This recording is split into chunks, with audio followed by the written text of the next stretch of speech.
නව නිපැයුම් නව ලොවට බෙදන්නට දිරිය ගනිමු අපි සැවොම ඉතින් ලක්මව සංවර්ධනය කරන්නට අදමු අපි නව නිපැයුම්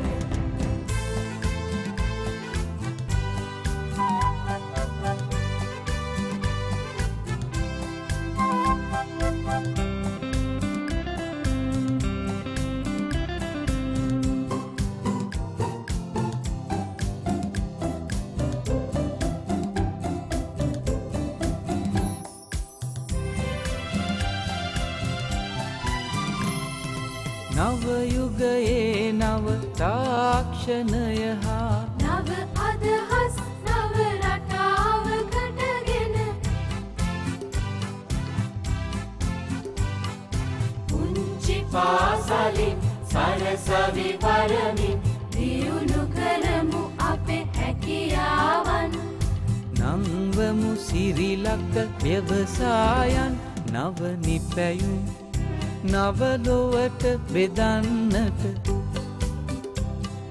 දිරිය ගනිමු අපි සැවොම ඉතින් ලක්මව සංවර්ධනය කරන්නට අදමු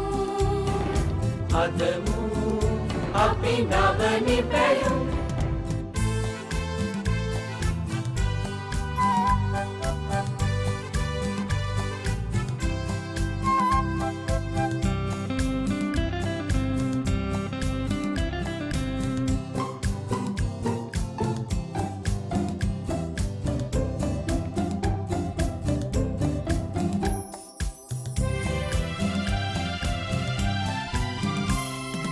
තුරන් කරමු හැම පරගැති හැඟුමන් නැගී සිටිමු අපි දෑ අභිමානෙන්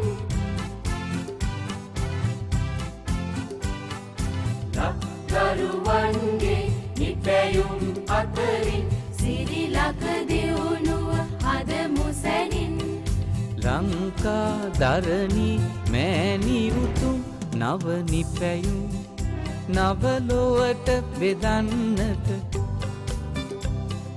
දිරිය ගනිමු අපි සැවොම ඉතින් ලක්මව සංවර්ධනය කරන්නට අදමු අපි නව නිපැයුම් හදමු අපි නව නිපැයුම්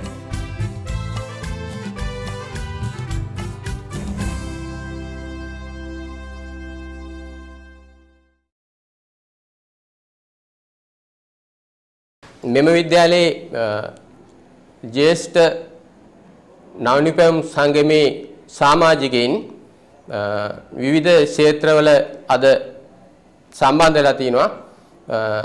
සන්තෝෂයෙන් කියන්න පුළුවන් ඩී.එම්. අරුණ දිසානායක 2010 ත්‍යාග ප්‍රදානෝත්සවයේදී හොඳම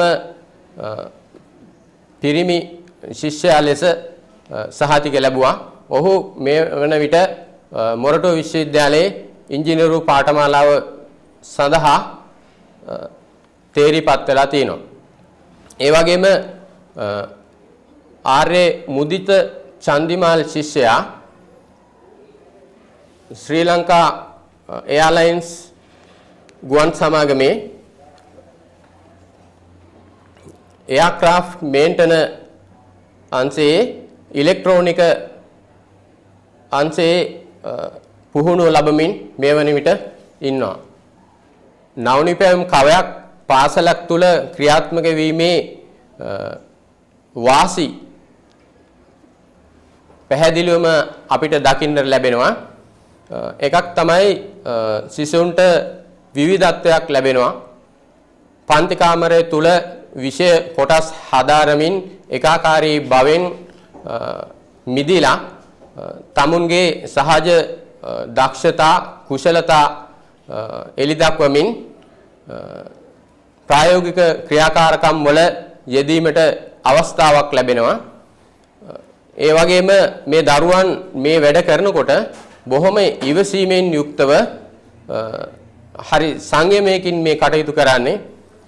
අපිට මේ සංගමේ දරුවන් විද්‍යාලයේ කිසිම විනය ගැටලුවකට සම්බන්ධ වෙලා නැති දරුවන් විදිහට දකින්න පුළුවන්. ඒ නිසා නවනිපම් දරුවන්ගේ හිත සිතවිලි නිශ්චිත අරමුණකට යොමු වීම නිසා ඔවුන් යහපත් පුරවැසියන් බවට පත් වේ කියන එක අපිට හිතන්න පුළුවන්. මගේ නවනිපමේ නම තෙල් මැනීමේ උපකරණය. මේකට මට හදන්න ගැටලුවක් වුණේ කඩේ තියෙන තෙල් මැනීමේ උපකරණයෙන් මයින්න පුළුවන් කාලක් විතරයි. ඒකෙන් බෝතලයක් මයින්න නම් ඒකෙන් 4ක් දාන්න ඕනේ. විශාල මේ කෑන් එකකට දානවා නම් ඒකෙන් 4ට වඩා දැම්මොත් ඒක පාඩුවක් වෙනවා. ඒක හින්දා ඒකට පිළියමක් වශයෙන් තමයි මම මේ නවනිපම නිර්මාණය කරේ. මෙහිදී මට මේ මම නිර්මාණය කරලා තියෙන නවනිපමෙන් එකපාර බෝතලයක් 3 කාලක් වැනි භාගයක් සියල්ල එකපාර මැන ගැනීමේ හැකියාව තියෙනවා. මෙහිදී අර අපත යන කාලයත් වැඩියෙන් බෝතලයට දැමීමෙන් වැඩියෙන් යන තෙල් ප්‍රමාණයත් යන දේවල් අඩු කරගෙන අපිට කාර්යක්ෂමතාවයක් ලබා ගැනීමේ හැකියාව තියෙනවා. අපිට බෝතලයක් ලබා ගන්න ඕන නම් අපි ඉස්සෙල්ලාම මේ මෙතන තියෙන බෝතලේ කරාමය විවෘත කරනවා. ඊට පස්සේ අපි මේ මෙතන තියෙන මේ හරහා අපි තෙල් උඩට ඇද ගැනීමක් සිදු කරනවා. ඊට පස්සේ වැඩියෙන් එන තෙල් ප්‍රමාණය මේ බටහරහා නැවතත් ටැංකියට ගමන් කරනවා. ඊට පස්සේ අපිට මේ වැඩියෙන් යන තෙල් ටික ගියයින් පස්සේ බෝතලයක් ලබා ගැනීම හැකියාව තියෙනවා. මේ ආකාරයට මෙතන තියෙන කරාමය විවෘත කිරීමෙන්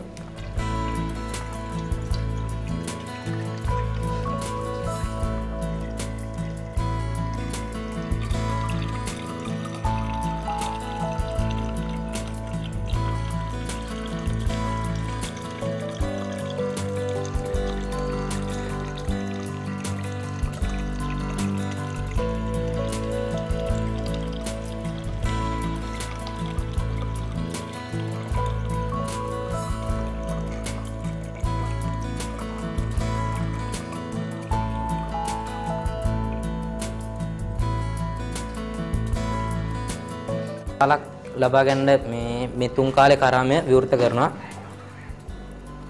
ඊට පස්සේ නැවතත් මේක අපි උඩට ඇදීමක් සිදු කරනවා.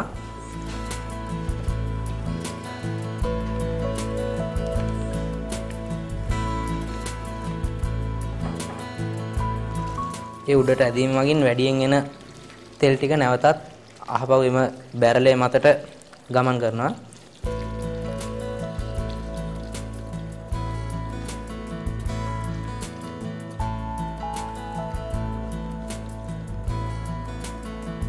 මේ ආකාරයට තෙල් ගමන් කරායින් පස්සේ අපිට 3 කාලක් ලබා ගැනීමේ හැකියාව තියෙනවා.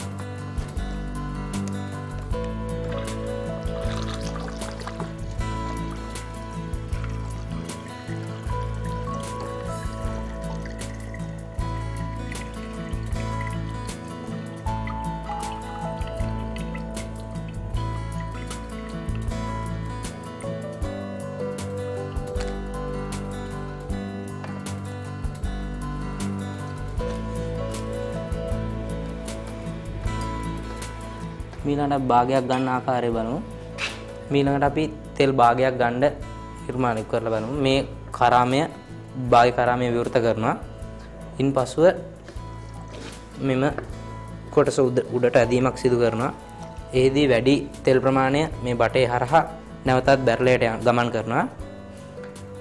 ඉන්පසුව අපට තෙල් පරිමාණය භාගයක් ලබා ගැනීමේ හැකියාව මෙහි තියෙනවා.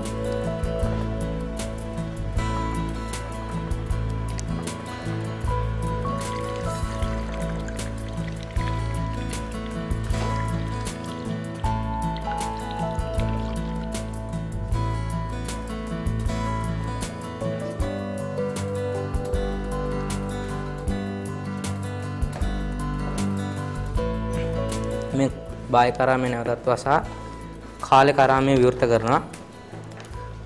ඉන්පසු නැවතත් මෙම තෙල් වැඩි කොටස මෙම බටේ හරහා නැවතත් බැරලේ වෙත ගමන් කරනවා.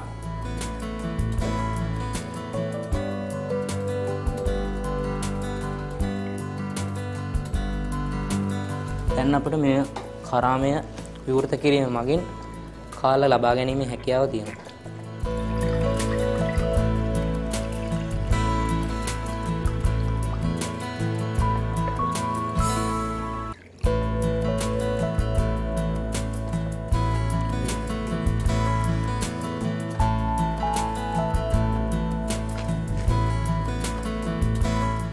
මේ ආකාරයට බෝතලේ තුන් කාල භාගය යන සියල්ල ලබා ගැනීමට හැකියාව තියෙනවා. ඊට අමතරව කඩේ ගන්න එකේ එක පාරකට කාලක් ගන්න පුළුවන් වුණත් මේකේ මගේ හදලා තියෙන නිර්මාණය මගින් එක පාරක බෝතලයක් ගැනීමේ හැකියාව තියෙනවා. මම හිතනවා මේ නිර්මාණයේ මේ දැන් මම භාවිතා කරලා තියෙන ප්ලාස්ටික් කොළ වෙනුවට නමණ්ඩ හැකියාව තියෙන බටයක් භාවිතා කරොත් මීට වඩා කාර්යක්ෂමතාවයකින් යුතුව භාවිතා කරන්න හැකියාව තියෙනවා කියලා මේ කරණය මගින් භූමි තෙල් පමණක් නොවේ ඕනෑම දීර වර්ගයක් මැනීමේ හැකියාව මෙම උපකරණය මගින් තියෙනවා. දැන් වෙළඳ පොලේ තියෙන භූමි තෙල්, පොල් තෙල්, ඩීසල් වැනි ද්‍රව්‍ය මේ උපකරණය මගින් මැනීමේ හැකියාව තියෙනවා.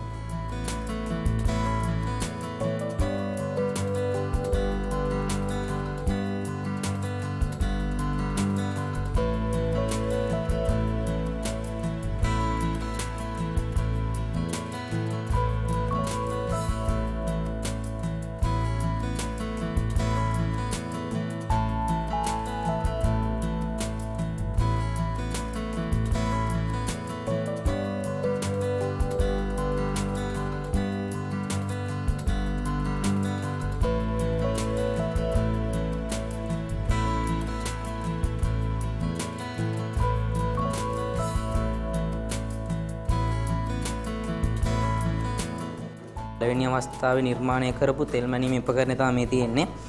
මේකෙන් බැරලයකට මේක ඔබලා ඉවර වෙලා බැරලේ සාමාන්‍ය කටමට්ටමට පිරලා තියෙන්න ඕනේ. නැත්තම් මේකට ගන්න බෑ. මේක කියන්නේ මේකේ ලීක් වෙනවා. ඒ වගේ ගොඩක් අඩුපාඩු තියෙන හින්දා මම දෙවණියට තව නිර්මාණයක් කරන්න පෙළඹුණා. ඒ දෙවණි නිර්මාණය තමයි තියෙන්නේ. මේකෙන් දැන් සාමාන්‍ය තෙල් බැරලයක කට කපලා තියෙන්න ඕනේ නෑ. ගොඩක් වෙලා යනවා පිරෙන්න.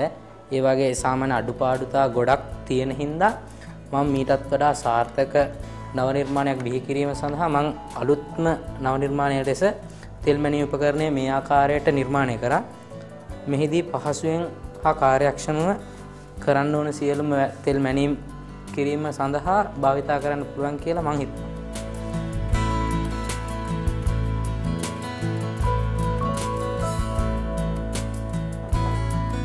එම ශිෂ්‍යයාගේ නිර්මාණය වෙලා තියෙන්නේ තෙල් මනින උපකරණයක්. ඇත්තටම මෙහිදී එම ශිෂ්‍යයා කළා තියෙන්නේ ද්‍රවයක් තුල පීඩනය කියන සංකල්පය තමයි යොදාගෙන තියෙන්නේ. එතකොට අපි දන්නවා එකම ද්‍රවයක් තුල එකම උස මට්ටමේ තිබෙන ලක්ෂ දෙකක පීඩනය සමාන වෙනවා. ඒ වගේම ද්‍රව කඳේ උස වැඩි වෙන්න එම ලක්ෂයේ පීඩනයද වැඩි වෙනවා. අපි ඒ කියන ලක්ෂය සැලකුවොත් මෙතනදී මේ රූපසටහනේ පෙන්වන විදිහට A සහ B කියන ලක්ෂ දෙකේම පීඩන සමාන වෙනවා. මොකද ඒ ලක්ෂ දෙකම තියෙන්නේ එකම ද්‍රව කඳක් තුල. එතකොට මේ දෙවෙනි රූපසටහන ගත්තොත් මේකේ A සහ B කියලා ද්‍රව කඳවල් දෙකක් තියෙනවා. හැබැයි A සහ B කියන්නේ එකම මට්ටමේ වෙනස් ද්‍රව දෙකක් තුල පිහිටි ලක්ෂ දෙකක්. ඒ නිසා අපිට පේනවා A ලක්ෂ අඩංගු භාජනයේ ද්‍රව කඳේ උස වැඩි. B ලක්ෂ අඩංගු භාජනයේ ද්‍රව කඳේ උස අඩුයි. ඒක නිසා අපිට කියන්න පුළුවන් A කියන ලක්ෂයේ ද්‍රව කඳේ A කියන ලක්ෂයේ පීඩනය වැඩි B කියන ලක්ෂයේ පීඩනයට වඩා. එතකොට අපි ඇත්තටම ද්‍රවයක් තුල පීඩනය කියන එක අර්ථ දක්වන්නේ ද්‍රව කඳේ උස ද්‍රව කඳේ ඝනත්වය සහ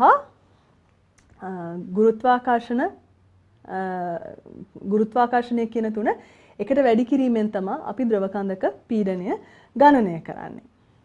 එතකොට මෙම ශිෂ්‍යයාගේ නිර්මාණය ඔහු කළා තියෙන්නේ මැද තියෙන විශාල ටියුබ් එක ඇතුළට ද්‍රව කඳ ඉස්සෙල්ලා ඇද ගන්නවා. එතකොට ඔහු විවිධ උස් මට්ටම් වලින් කරාම සවි කළා තියෙනවා. බෝතල් කාල, බෝතල් භාගේ, බෝතල් තුන් කාල සහ බෝතලය මනින්න පුළුවන් විදිහට. එතකොට මෙන්න මේ විදිහට ඔහු නිර්මාණය කරලා තියෙනවා. එතකොට අපිට උදාහරණයක් ලෙස බෝතලයක් මනින්න ඕන නම් එයා ශිෂ්‍යයාගේ නිර්මාණයේ තියෙන්නේ ඒ බෝතලේ කරාමය දක්වා පමණක් ද්‍රව කඳ පීඩන විදිහට ඉතිරි ද්‍රව ටික ඒ අතිරික්ත ද්‍රව ප්‍රමාණය අර කරාමයෙන් එළියට යන විදිහට ඔහු නිර්මාණය කළා තියෙනවා. දැන් ඔහු පළවෙනි අපි හිතමු බෝතලයක් මනින්න ඕනේ කියලා. ඔහු එතකොට බෝතලයට අදාළ කරාමය ඇරියහම බෝතලයට වඩා වැඩිපුර තියෙන ද්‍රව ප්‍රමාණය ඒ කරාමය තුලින් පිට වෙලා යනවා. එතකොට මෙන්න මේ විදිහට ද්‍රව කඳ අපිට අවශ්‍ය පරිමාණයේ ද්‍රව කඳ පමණක් මෙම උපකරණය තුල රැඳෙනවා. ඊට පස්සේ අපිට පුළුවන් මේ තෙල් එළියට ගන්න කරාමය ඇරලා මේ තෙල් ටික කරාමයෙන් එළියට ගන්න. මේ විදිහට ඔහු අපි පරිස්සමෙන් බැලුවොත්